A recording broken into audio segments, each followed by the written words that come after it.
Good evening, ladies and gentlemen. This is Tony Marvin. Every week at this time, the Anchor Hocking Glass Corporation of Lancaster, Ohio, and its more than 10,000 employees bring you another adventure of Casey, crime photographer, ace cameraman who covers the crime news of a great city. Written by Alonzo Dean Cole, our adventure for tonight, Busman's Holiday.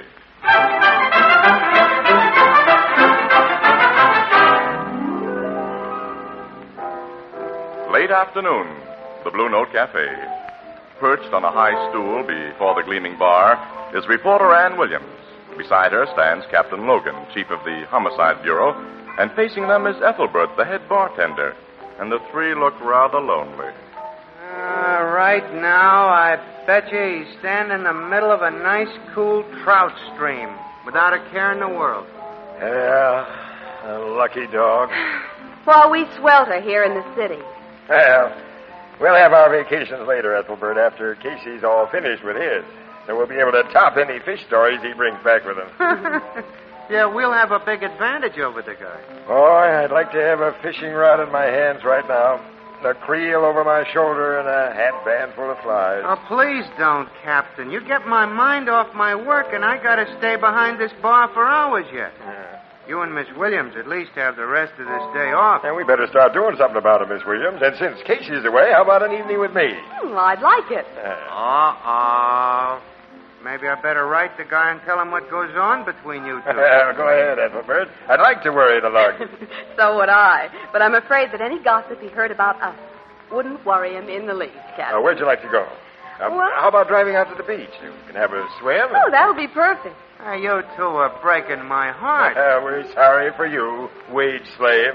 Let's go, Miss Williams. Come on. See you later, Ethelbert. So long. So long. Hey, Walter, bring up some more of those doggone lemons. Hey, it's after 4 o'clock, and I'm hungry.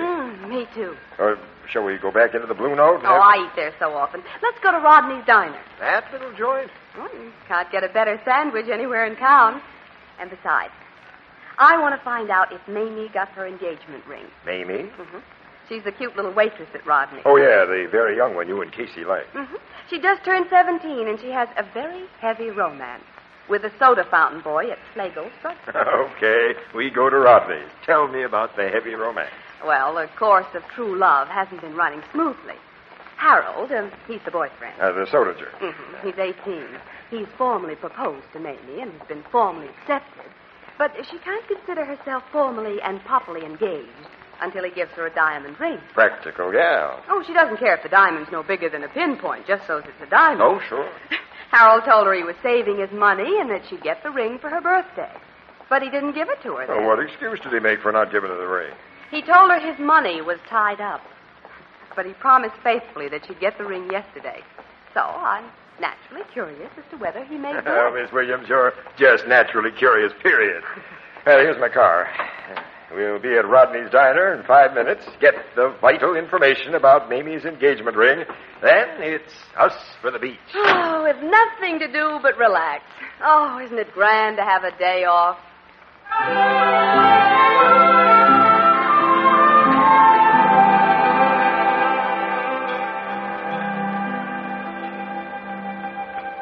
There's an empty table in the corner, Miss Williams. Mm-hmm, that'll be fine, Captain. Oh, there's Mamie. Say, the kid looks as though she's been crying. Oh, and she hasn't a ring on. Harold didn't come through, apparently. Oh, I'm so sorry. She had her heart set on it. She's coming over here. Hello, Miss Williams. Hello, Captain Logan. Hello, Mamie. Hi, kid. What are you going to have? Why, just some coffee and lettuce and tomato sandwich. A double hamburger for me and coffee. I'll get it for you. Oh, wait a minute, Mamie. Yeah? Never mind. You want to ask me about Harold, don't you, Miss Williams? Only you think maybe you shouldn't. Yes. Did he give you your ring? I guess it'll do me good to tell a friend like you about it. He was in here only about half an hour ago and gave it to me. Well, then why are you so down on the mouth, kid? And why aren't you wearing the ring? Because it's a phony. A phony? Huh? Yeah. All I wanted was a little diamond, but I wanted it real. I've seen him advertised for as little as $23.75, only about $8 down and the rest in easy monthly payments. Genuine diamonds, set in genuine gold. I'd have been satisfied with one of them, but I didn't want a piece of 89-cent junk. Poor kid. Harold lied to me. For months he's told me he was saving money for my ring. But now I'm convinced that Harold Hertzheimer doesn't care anymore.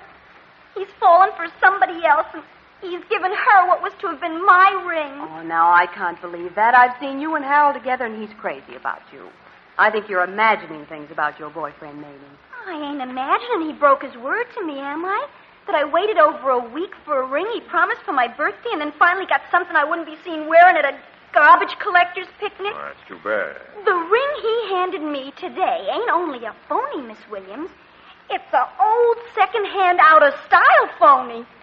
He must have bought it off a push cart. I got it here in my pocket. Look at it.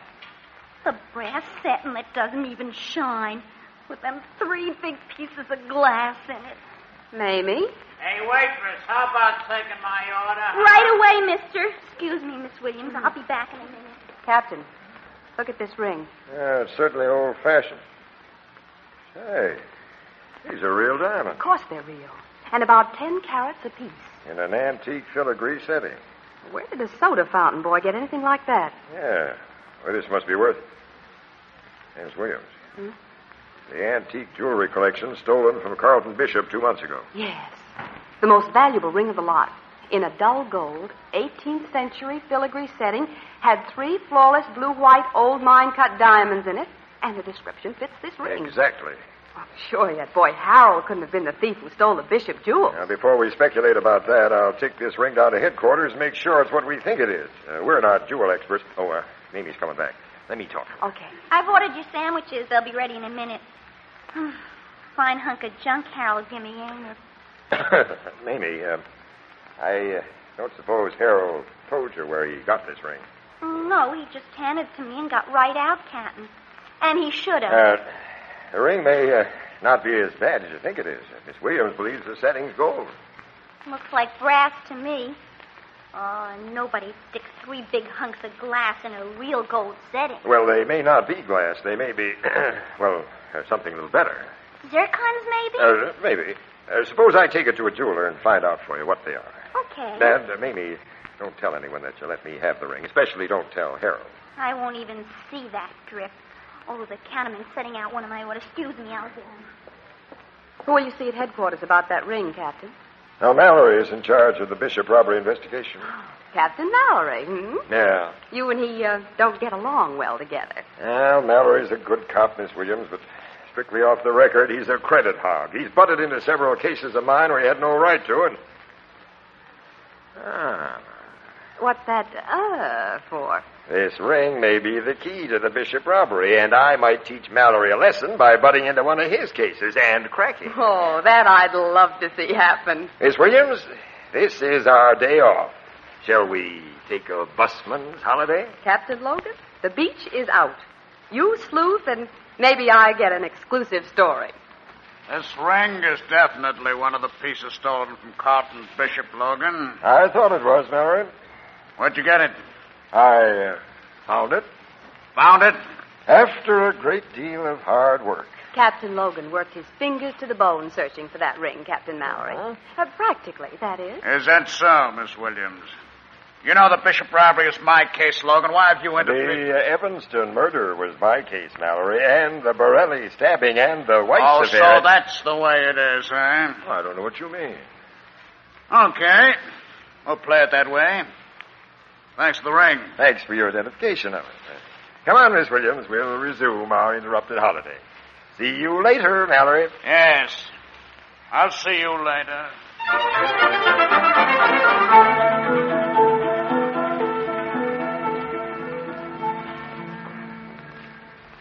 Harold's in the drugstore, Captain Logan. You can see him through the window.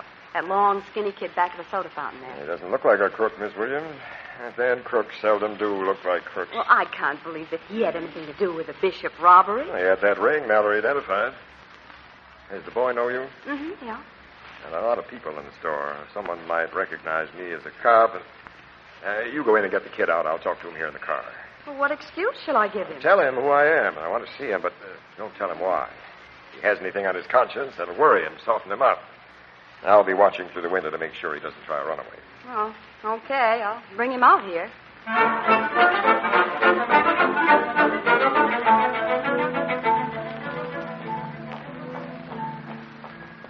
Captain Logan, this is Harold. Pleased to meet you, Captain Logan. Miss Williams said you wanted to talk to me. Yeah.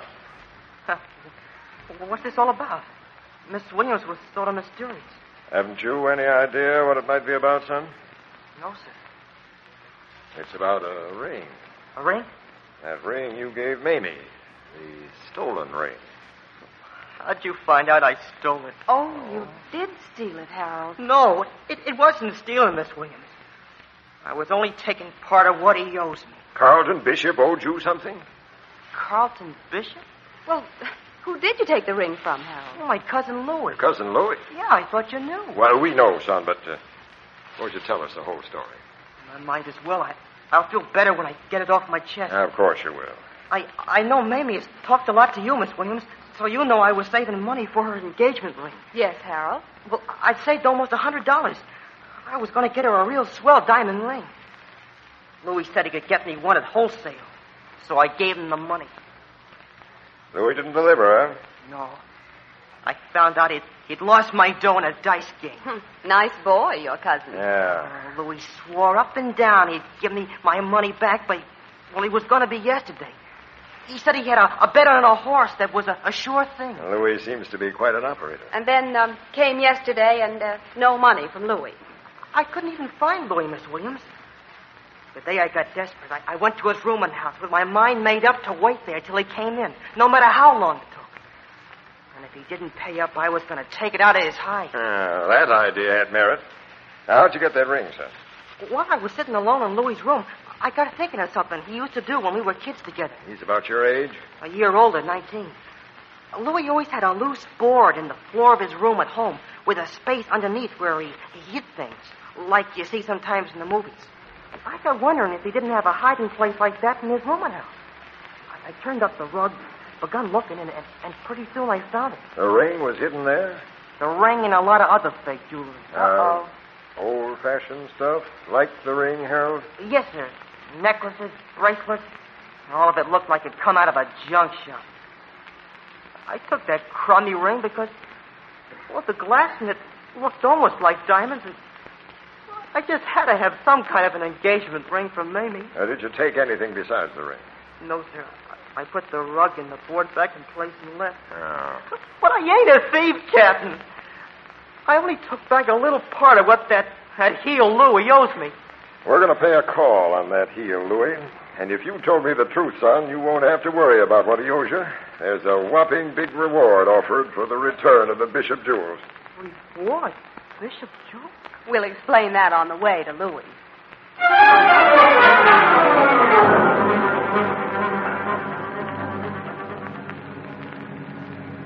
There's Louis' rooming house, Captain. 409. It's got too dark to see numbers, kid. I'll park right here. You're almost in front of it. Come on, Miss Williams. Okay. The door of Louis' rooming house left open? No, we have to ring. But Mrs. Pettingill, the landlady, knows me. She'll let us go up to Louis' room. I'll press the button. Now, don't tell the landlady or anybody that I'm a cop. All right. It's hard to believe, but you and Miss Williams told me in the car, Captain. Louis a heel and a chiseler, but I never thought he'd steal. Or at least not anything big. Someone's coming to the door. You do the talking, kid. Yes, sir.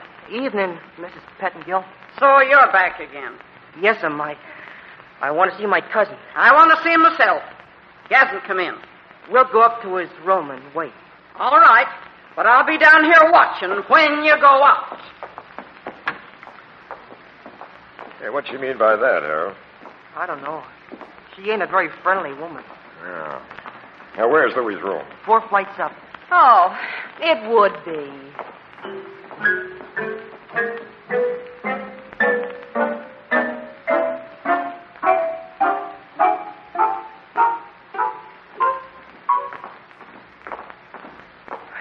This is Louis' room. Yeah, the door wasn't locked. He never locks it. I'll turn on the lights. Now, let's close the door. Is this room just as you left it, Harold?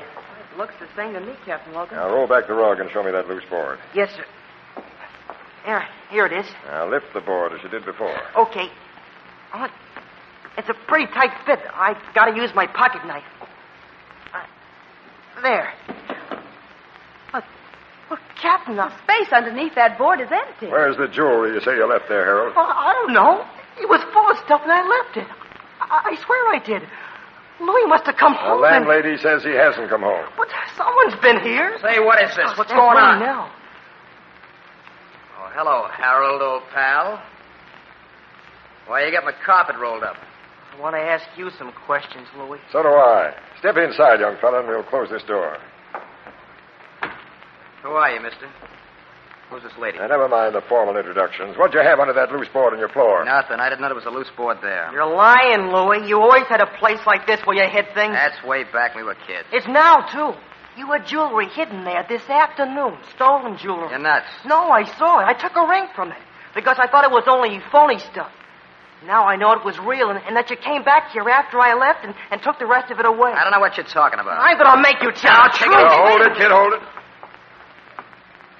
Harold, what time did you leave here with that ring this afternoon? About 2:30. Now, where have you been since 2:30, Louis? I've been shooting pool and I can prove it. Now, look here, mister. I don't get this at all. If you're a cop, I ain't done nothing. Except maybe I owe my cousin a couple of bucks. You owe me 100. It ain't no crime to owe. And if anybody thinks I've been up to anything funny in this room since 2:30 this afternoon, I just ain't been here. We're going to find out about that. I'll do the finding out, Logan. Well, Captain Mallory. Hello, Mallory. Had a hunch you'd tail me after we left headquarters. And I've been listening outside this door while you developed my case against these two punks.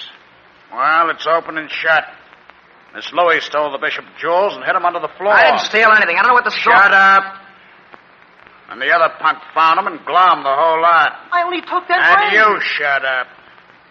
You took everything. You didn't believe the stuff was phony. You knew exactly what it was. Now, what have you done with it? I haven't done anything with I it. never Take stole it any- down to headquarters, boys. Captain Mallory, wait a minute. This is my case, Captain Logan. Take him to the car, boys. Tell her you guys I were think all- you're altogether wrong putting heavy pressure on both of those boys, Captain Mallory. Oh, really, Miss Williams? Yes. Louis' no bargain. But I believe Harold's told us the truth. When he left here this afternoon, he had nothing but that ring with him. And then his cousin came back Now, how did Louis, his cousin, get into the room? Through the window? He walked in through that door, of course. All right, come in here, Mrs. Pettingill. All right. This is the landlady here. Mm-hmm. We've met her. Mrs. Pettingill, tell this lady and the officer what you just told me. Nobody came through this here door from the time that Harold boy closed it when he left the room at 2:30 until he came back here with you two. I know because the door was watched every minute for the very good reason that Louis feller owes me 3 weeks' rent. And when a roomer owes his landlady, he's watched. Furthermore, I'm personally acquainted with Mr. and Mrs. Pettingill and know they're on the level. Well, thanks for bringing me that ring, Captain Logan. It helped me break my case. So long. So long, Captain Mallory. Yeah. Well, we should have gone to the beach, Captain. Yeah. Do you think those Pettingills are on the level? Well, Mallory wouldn't have vouched for him unless they were 100%. Well, then Harold lied to us. He didn't take just the ring. He took everything. I believed him, Miss Williams, and it's a professional habit of mine to disbelieve. Well, I believed him, too, Captain. Maybe someone was spying on him when he found that loose board and the stuff underneath it. And after he left... Now, the they only came way in. anyone can see into this room is through the window. Well, it's 4 stories above the ground. But there's a window directly opposite. A dark window in the next house. And it's a good 15 feet away across that court. If anyone saw Harold from there, they couldn't have gotten across afterwards. Now, wait a minute. Come here beside the window. Oh, okay, but what? Now, look. On the windowsill. Scratches. Fresh scratches. The kind a man's shoe makes. You think someone came in this window? Yeah. But no one could jump across that wide court. Not even a human fly could climb up those smooth walls. A guy couldn't have come down from the roof either. Well, then how... Now, wait. I think I've got it. This window once had shutters. Yes. When the shutters were taken down or rotted away, nobody bothered to remove their hinges. Look. Strong, old-fashioned hinges set in concrete. Well, I don't see I'm what... turning out the lights here. Now, we'll get out of this room and close the door. Captain, what on earth? Now, I may get the Bishop jewel thief. Do you mind explaining? Now, come on. We're going down to the street and wait outside that house next door. When we see someone come out of that house with a bag or suitcase in his hand and something he can't pack in a bag or suitcase, I'll be sure I figured right. Something he can't pack into a bag or suitcase. A duplicate of something that Lug Casey has been enjoying himself with all day.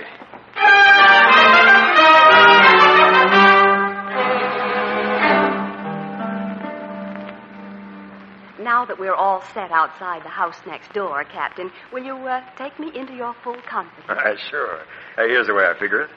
A thief who got away with the Bishop jewels is an experienced crook, and he knew he had to let this stuff cool off plenty before he attempted to market it in its most valuable form.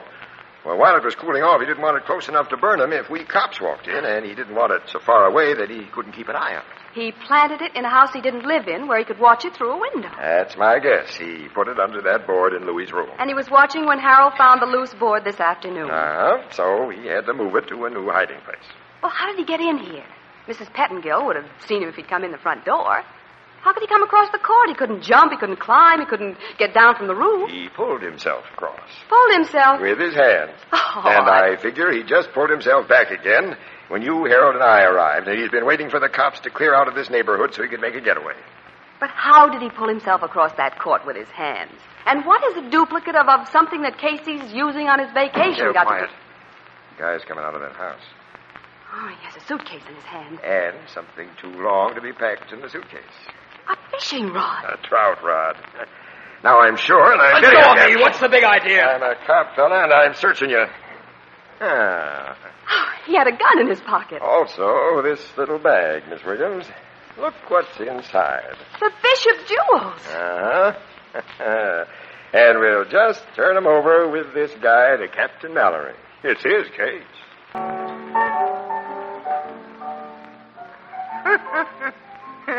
I'll bet Captain Mallory wasn't happy at all when you handed him them Bishop jewels together with a guy who really stole them, Captain. Oh, of course he was, Ethelbert. As a good cop, he was glad to see the case properly solved. Mm-hmm. He was as glad about it as a movie star when a co-star steals the picture. Sure. Say, you ain't told me yet how that thief got across the 15-foot court, 4 stories above the ground.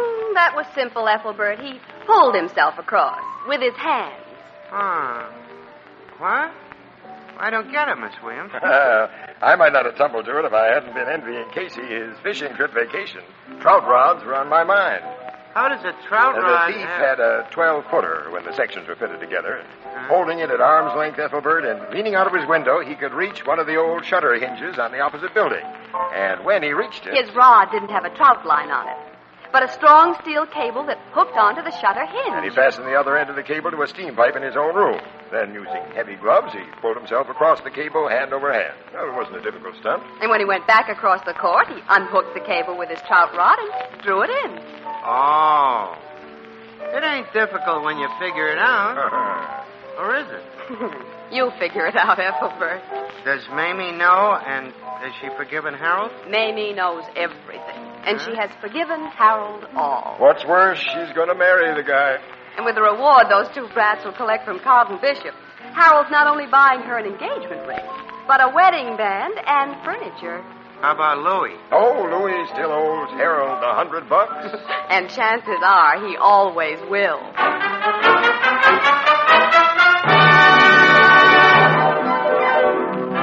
Crime Photographer, starring Stotts Cotsworth as Casey, is brought to you each Thursday by the Anchor Hocking Glass Corporation, makers of Fire King oven glass, Anchor glass containers, Anchor caps and closures. All products of Anchor Hocking, the most famous name in glass.